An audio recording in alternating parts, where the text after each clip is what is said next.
welcome everyone to another episode of the Jonathan Project Podcast, where iron is sharpening iron, and we help men navigate the complex world around them, and we take the great story of Jonathan and his friend David as the inspiration for our show. If you are looking for prayer, if you have a men's event going on, we would love to be a part of that. If you want us to be a part of that, take some inspiration from our show, please reach out to us at thejonathanprojectpodcast at gmail.com and thejonathanprojectpodcast at gmail.com. Also want to let you know, you'll find this in the episode summary, the link to this. We have developed a men's devotional. That's right. And it's absolutely for free, which you cannot find anywhere nowadays. That's right. 28 days, 2 minutes a day, and you can be uplifted in lots of different ways. So with that, we're going to kick off season 6. So excited for that. Jason, welcome to yet another season of the Jonathan Project. How you doing, man? Be here. Good to see you. Yep. Tent makers getting at it. It is, the devotional is free. Download it, read it. It will cost you nothing, or even saving the environment while we do it. That's right. So I know it's been a busy week, to say the least. I know it's going to be even more busy in the days ahead. Like lots of folks out there, the summer doesn't stop for parents and people working. So here we are. But we're in season 6, so I'm excited. I'm excited to kind of kick this off. So the first episode we're going to talk about here in season 6, I titled it, I think, and maybe we'll see if it sticks by the time we get to actually production, Is Jesus Your Spiritual Concierge? Right? And I think I'm going to take that big word as a sign of disrespect. I know, man. I hope everyone kind of sticks with me here. But yeah, your concierge, right? That person, if you ever been to like one of these all-inclusive resorts or hotels or something, that person that's there to book trips and all those kinds of things and make life just generally easy on your whims, right? Well, if we're honest, at some point in time, maybe multiple times or maybe ongoing, we look at Jesus and we paint him into being that, right? I think about the old stores here, and I'm probably going to take a lot of people down memory lane. You remember old Build-A-Bear, right? There was this great store, lasted, in the late 90s, early 2000s, and then faded away. But you could go in and it seemed like there was endless possibilities on how you could build these teddy bears. You could put clothes on them and all these kind of different things. Well, how often do we, if we think about it from a spiritual point, do that with Jesus, right? The biblical Jesus, right, who says, take up your cross, right, which means that you're going to have something go on and you have to persevere through, where he says the way is narrow. He gives all these things that illustrate, man, life is a little bit tough, but stick with me and keep walking. How often do we just hear, well, Jesus talked about prosperity, he talked about blessings, he talked about the good things that are coming in heaven, and we miss and we create our own little Build-A-Bear Jesus, if you would, that is a little shallow. So that's what we're going to talk about. No, that's excellent. Because, I've talked to people over time, and they're, everybody has their version of Jesus, and it was kind of made into this joke in the Talladega Nights. There's like, well, I think of Jesus as a baby. I think of Jesus as this. But in reality, you don't get to pick and choose. It's just like when, he crosses the Jericho, and I love that. I love that. When they cross the Jericho and they're getting ready to go against the wall, or cross the Jordan, they're getting ready to go against the walls of Jericho. And Joshua looks at this guy and he goes, whose side are you on? Mine or theirs? And he goes, I don't know if you know this, Hoss. I'm on God's side. That's it. I'm on my side. That's it. And so, you and I talked about this, and we were kind of talking. I remember I go back to a friend of mine and I were having these discussions, and you hear people, they'll say, well, Jesus was really a good guy. He's a teacher, right? He was a healer. I mean, that's recorded outside the Bible. He's a healer. He was a good teacher. He really kind of this super elite intellect, which he absolutely was or is. But, I had somebody go, well, he never said he was God. And I'm like, whoa, let's pause for a moment. Let's pause on that. Now, that's your definition of Jesus. But when we look at the Bible, if you look in the book of John, John 8:24, he tells them, he goes, if you don't believe on me, you're just going to die in your sins. He made it such a fact to them, to the Pharisees and everybody else, that in chapter 8, verse 59 and 8:31 and 32, or 10:31 and 32, they're like, we're going to stone you because you made yourself equal to God. We're going to throw enough rocks to kill you. Yeah. That's a process. That is a technique. Right? And it's because, like you said, he says in 14:6, I'm it. I'm going somewhere. There's some mansions. I'm building one for you. I'm going to show you where it is. I'm the way, and I am the truth, and I'm the light. Nobody's Yeah, going to see the Father but through me. There's one path, I love it. right? I love it. Yeah. It's good stuff. Even right from the beginning, and I'm glad you brought up John, because John, the beloved disciple, John, the kind of emotional disciple, uh, he lays out a bomb right at the beginning of John 1:1. He says, "In the beginning was the Word," Yeah. right? And he is describing the one, the only Jesus. He's like, in the beginning. So before you can go as far as back as you want to go, there was Jesus. And Yeah. the Word created everything. He is the creator. So, and I don't want to steal some thunder from my notes a little bit later, but that is a powerful thing to wrap your head around. Are you following Jesus the King? Are you following Jesus like the concierge, right? This thing that you've created, that he serves you, right? And he's here to just kind of hit your wish buttons and all this kind of stuff. He was the beginning. He is everything, right? So, anyways, John No, let's keep it in hit the Genesis. nail on the head. Let's keep it in Genesis, right? And you said something like when you would go into Build-A-Bear, and I've contributed money to that store with my daughter, and obviously not enough because I don't think they're in business. But Nope. you make those little bears in whatever image you want. But if you keep it in Genesis, God says we're going to make man in our image, and that's in Genesis 1:26, then 1:27. 1:27, he says, so he made man in his image. That's a big difference because the Creator is the standard. Yes. He sets the standard. Yes. I don't get to. And for those of you who think that, well, this Jesus and that Jesus, pretty simple to interpret. I'm going to draw your attention to Psalm 145. And a good buddy of mine, Casey, pointed this out. He likes it, and he says, hey, it talks about God's majesty, and it kind of helps put things in order. And I'll tell you what I did when I read it. I'll tell you what I didn't find in there. My name or anyone else's. There That's you go. all it is, right? Yep. King of Kings. Yep. That's it. No, I think many of us believers, I've been in that boat where I really wanted something, or I really wanted to go a certain path, right? And I wanted Jesus to co-sign off on it, right? We unintentionally reduce Jesus to like this life enhancer. That's what Jesus is. He is here to enhance my life, there's some truth. He did come to give you life, John 10:10, right? And to give you life more abundantly. But it is not the life that you get to pick. This is not pick your own adventure. I love those books back in the day as a kid, in elementary school. I love those, right? Love those books. You felt like you were in control of the story.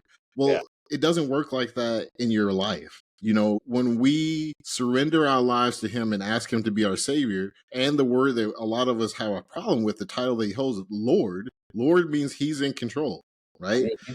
And so when we reduce him down to this life enhancer, you're really taking away the power and all that he came to do on the cross and through that resurrection.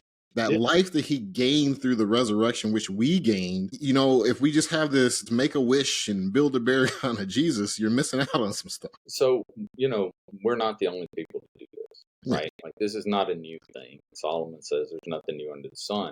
With that being said, you look in John chapter 6, he feeds the 5,000. Now, here it is. There's this little kid shows up. He's got the loaves, 5 loaves, 5 fish, feeds the 5,000. And all of a sudden, there's these 12 baskets full of food. And he had been healing people. And it says, as it goes on in John 6:26, it's like they were looking for him not because he had done all those miracles, but because they were full. And you think about it, when Jesus comes on the scene, they've got the most oppressive government on the planet.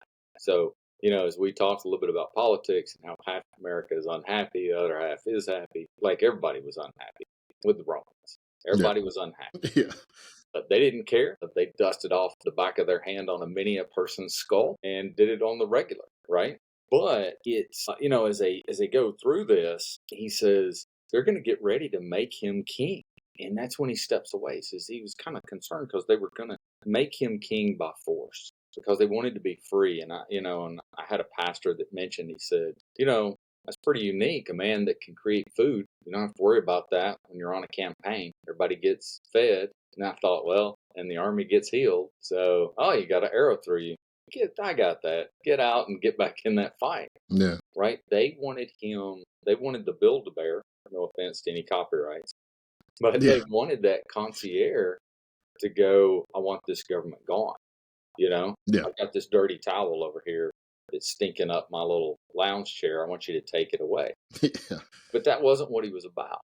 No. And there is a deeper thing here too, and it really kind of gets to a problem that it spans all of humanity, which is the obedience, right? And being able to have your heart surrender and follow.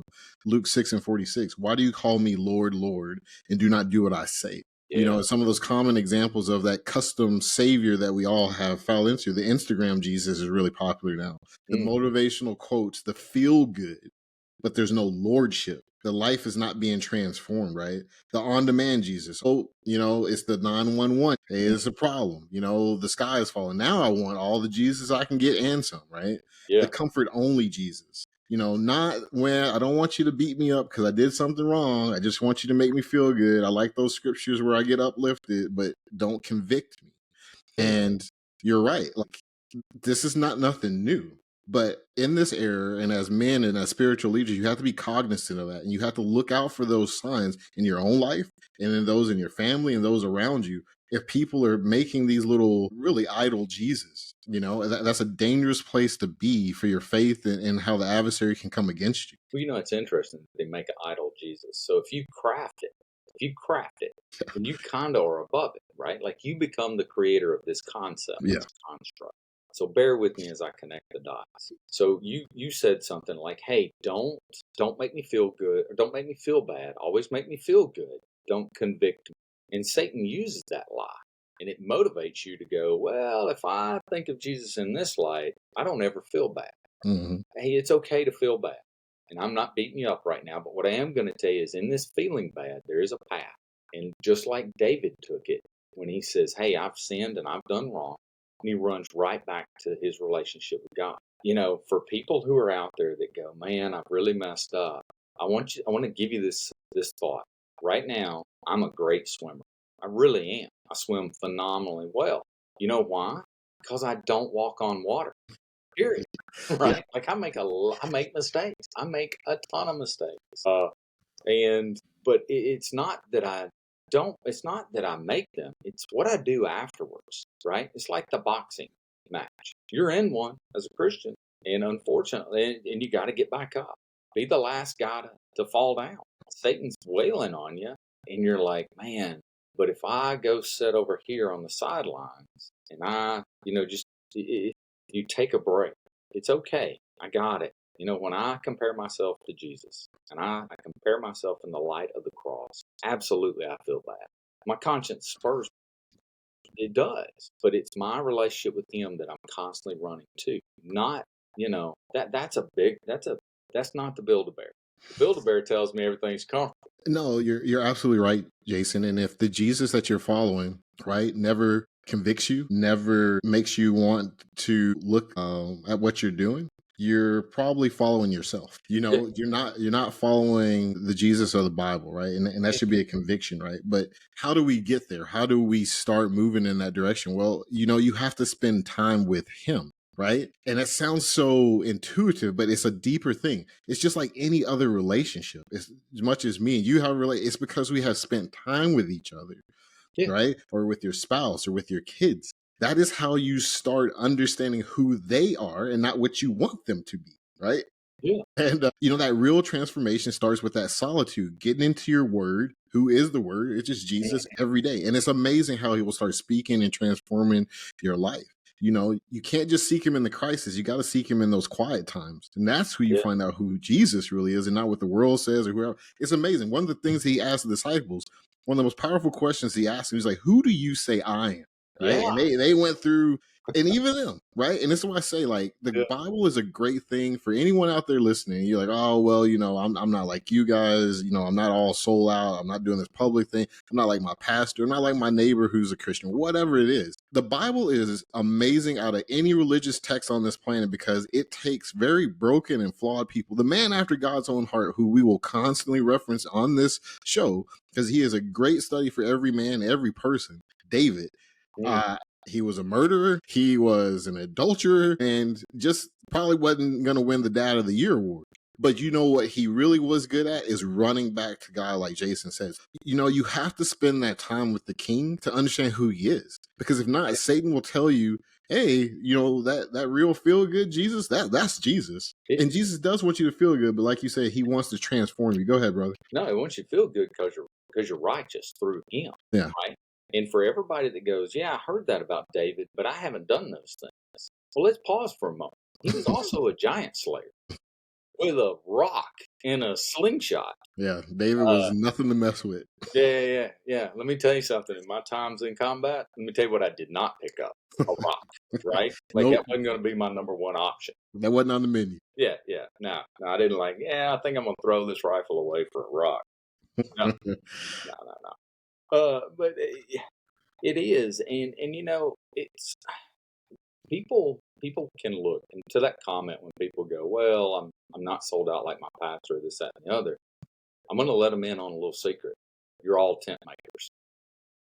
Because the Bible calls you an ambassador for Christ, period. So either you belong to one country or the kingdom. And now, just because this is not your full-time job, well, it ain't ours either. You know, we're tent makers. And I got off work today. That's why I'm wearing the collared shirt versus the T-shirt on, Saturday morning. That's all good. Yeah. And to our one fan that questioned whether or not I ever had a collared shirt, I actually have two. No. But you're a tent maker. The day you sign on, you're in the boxing ring, you're a tent maker, you're an ambassador. And he called you to go wherever you're going, right? Yes, sir. But, there's plenty of people who mistook who he was. I look at in John 6:60, Jesus comes up with some seriously heavy concepts, right? He tells them, he's like, and they had eaten there, and I flipped to the wrong page. It's all good. But he talks to them, and he says, look, verily I say unto you, he that believes on me, it's everlasting life. He lets them know that right up front. He goes, I am that bread of life. And he keeps on talking, and he's talking about them eating the manna, and this, that, and the other, and they're dead. And he says, and he keeps going through, and he says, my flesh, and and so forth. And it says a whole bunch of folks walked away, like a whole bunch, and it was just tough on them to listen. So no, brother, I mean, I love that. That's a great point to bring out because it's a connecting to our modern day. There's still a lot of people walking away, and I want to spend a little time just challenging. Is like, asking yourself some tough questions and those around you. Is Jesus Lord, or is he just this cosmic butler to you? You know, a king commands loyalty. And that is a tough thing in this modern era. People say, oh, find your truth and all this other kind of stuff.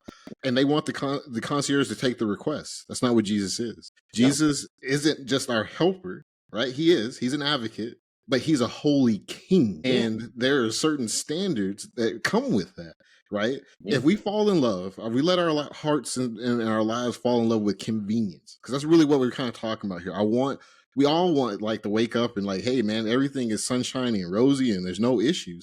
But then it feels really foreign and it feels really uncomfortable when he says you got to shoulder across. Now we want to take a pause and step back and want to do like those people that you just highlight. We want to walk away like, hey, I didn't sign up for the hard times. I'm here for the good times. Yeah. So you highlight something. So I'm going to let all the listeners in. This is the number one selling item. You want to make $1 billion. This is it. You sell convenience. Oh yeah. That's it. With the grocery thing that gets delivered, the apps that pay for things, convenience, right? Or immorality. I'll throw that one out there too. That's another real good way to make money. Immorality. Let's just be honest. Yeah, it is. So when people made me lose my thought. I'm sorry. No. But when all those people got ready to fall away, he looks at his disciples like, "You going too?" And Peter says something. He goes, "Where am I going? You got the words of life. You're I love Pete. Where am I going?" Yeah. And I probably put more sass in it than Peter did because I don't know. But and that's the truth. Like, he's a king. Does God want you to be rich? Maybe. Does he want you to be poor? I don't think so.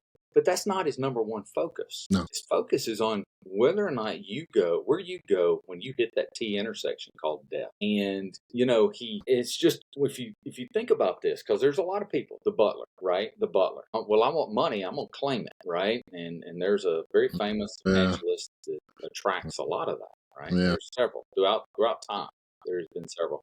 And I love the story in Luke 20 and Matthew 22 about they're trying to trap Jesus about paying taxes. And he's like, that's a good question. Or at least that's what I think he says. But so he reaches over and he says, let me have a coin.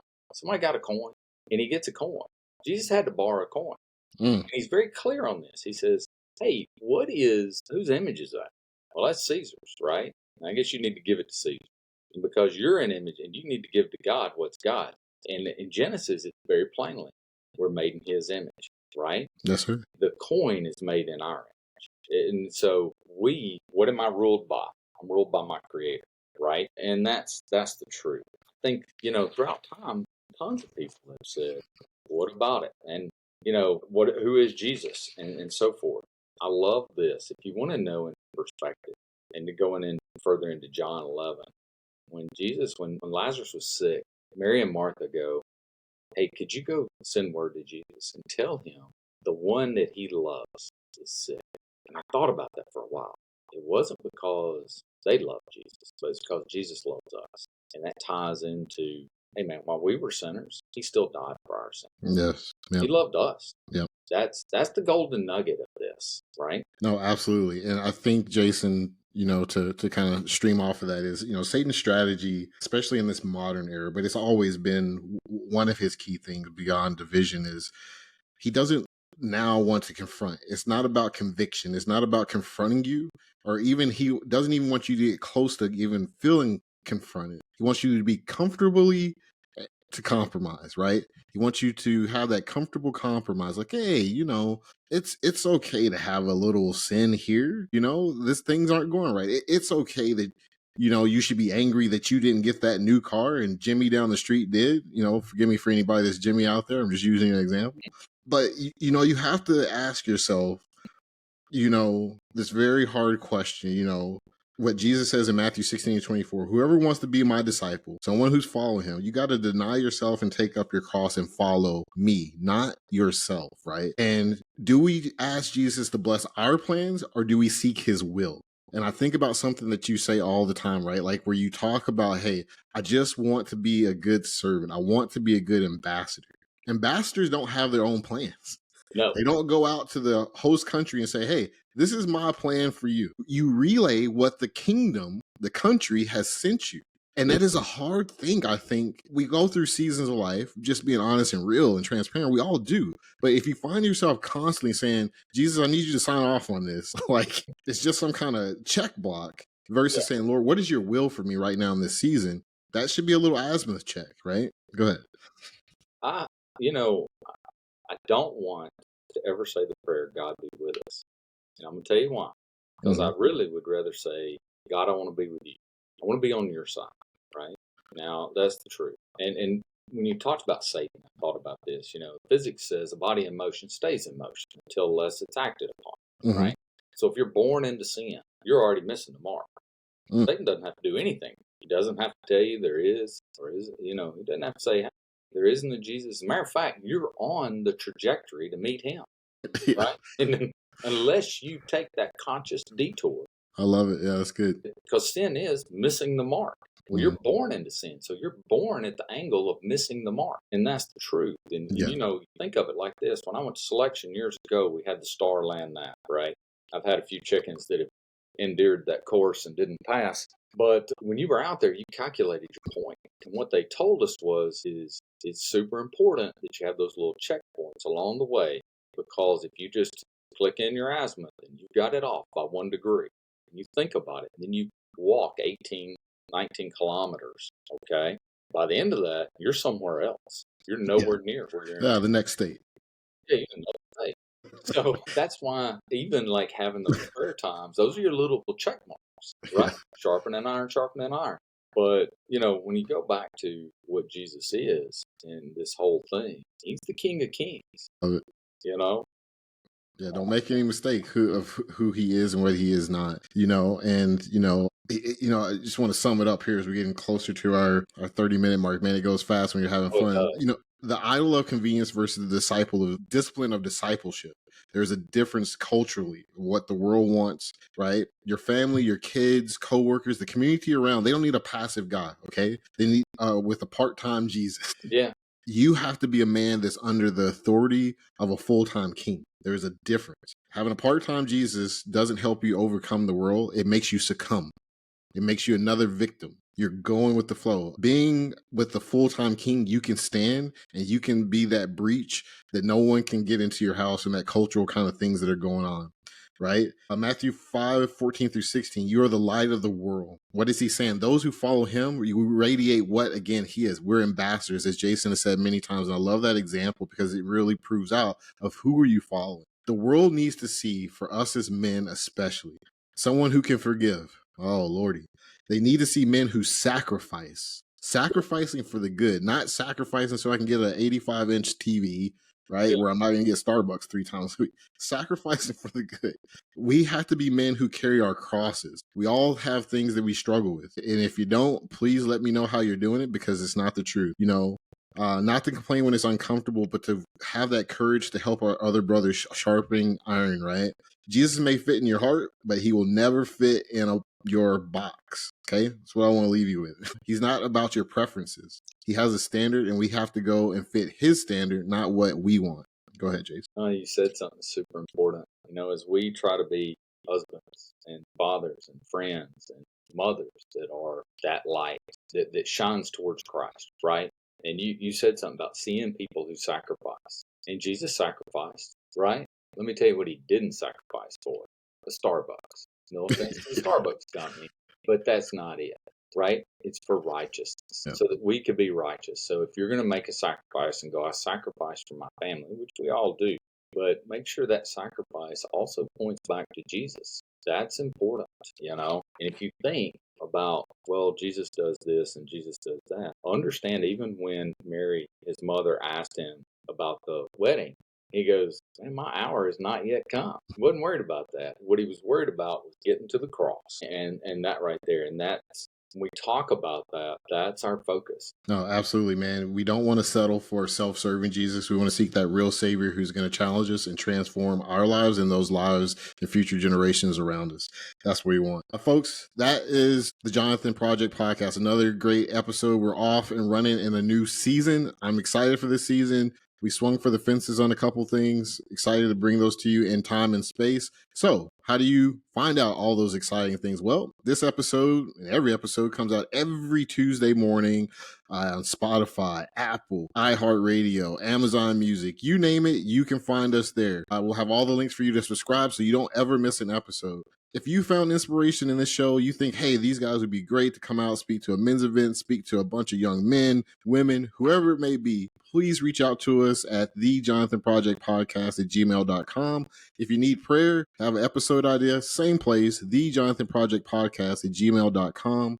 We'll also have the links for the free devotional. Jason, awesome spending time with you as always. Yeah, and talk to you again soon, brother. See you, buddy.